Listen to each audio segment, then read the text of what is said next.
расман муҳорибаи рейтингӣ дар вазни сабук Бенуа Сен-Дени зидди Педи Пимблед рӯзи 12 июл дар турнири UFC 329. Ассалому алайкум дӯстон, хуш омадед ба шабакаи мо. Дар ин навор оиди тозатарин ва муҳимтарин хабарҳо аз ҷаҳони ММА гап мезанем. Ҳама намуд доруҳои гиёҳӣ бо сифати баланд, нархҳои дастрас ва дастафка ба ҳама шаҳрҳо аз ширкати Шифофармо. Доруҳои гиёҳӣ барои хароб ва фарбеҳшавӣ, барои қавӣ кардани саломатӣ, витаминҳо ва шампунҳои гиёҳӣ, ҳамчунин ҳиҷомаи бепул барои муштариён ва боз асали бениҳоят фоидаовар паҳлавон ки гардиши хун ва тестостерони шуморо хуб мекунад, хунукзадагиҳои баданро бартараф мекунад. Барои маълумоти бештар ё ин ки заказ кардани доруҳои ширкати Шифофармо ба номерҳои дар рӯи экран буда муроҷиат кунед. Ширкати Шифофармо дар хизмати шумо.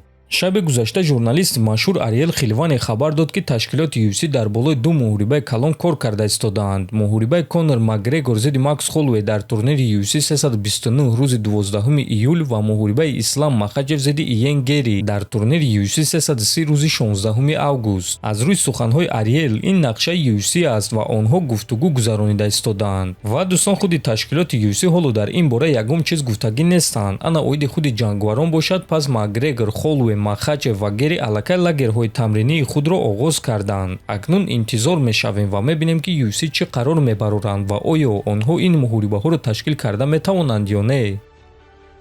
аввалин соҳиби камарбанди БМФ Хорхе Масвидал муҳорибаи Арманд Сарукян ва Илия Топурияро дидан мехоҳад ва гуфт ки кӣ гунаҳгор аст ки ин муҳориба баргузор нагардида истодааст.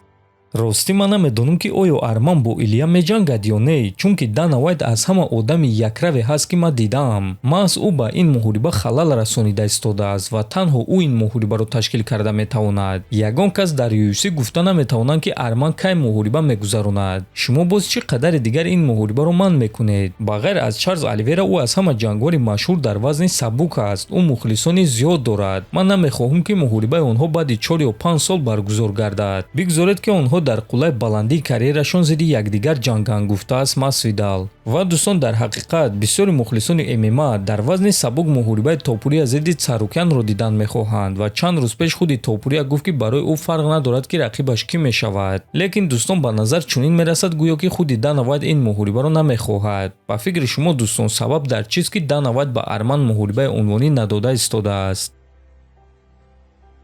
дӯстон, чанд муддат буд ки оиди варзигарони тоҷик дар ташкилоти UFC ягон хабар набуд, лекин эҳтимолан ба наздикӣ мо шуморо хабарҳо оиди муҳорибаҳои онҳо интизор аст. чунки шаби гузашта ду варзигари тоҷик Нурулло Алиев ва Муин Ғафуров дар саҳифаҳои иҷтимоии худ хабарҳои хуб доданд. Нурулло як порчаи аз наворҳои худро нашр карда ба наздикӣ иншааллоҳ навишт. Муин Ғафуров бошад ин аксро нашр карда ба наздикӣ иншааллоҳ навишт. ва аз ин суханҳои онҳо фаҳмида мешавад ки ба наздикӣ ҳар дуяшон ба актагони UFC бармегарданд. Ногуфта намонад ки Нурулло Алиев охирон муҳорибаи худро рӯзи 22 ноябри соли гузашта зидди Шемрок гузаронида пирӯз шуда буд ва рекорди худро 11-0 кард. ҳамчунин ногуфта намонад ки чанд рӯз пеш Нурулло бо ташкилоти UFC шартномаи нав баста буд. оиди Муин Ғафуров бошад, пас ӯ охирон муҳорибаи худро рӯзи 8 феврал зидди Якоб Виклаш гузаронида буд ва дар охирон раунд бо тариқи усул шикаст хӯрда буд. акнун чӣ гуна ки мебинем Муин барои бозгашт ва барои пирӯз шудан омода аст. мо ба Нурулло ва Муин муваффақият орзумандем ва бесаброна интизори хабарҳои муҳорибаҳои онҳо мешавем. бо ҳамин дӯстон, навори мо ба анҷом мерасад. фикру ақидаҳотонро нависед, ҳатман дар канали мо обуна шавед. то боздид, хонободу сарбаланд бошед.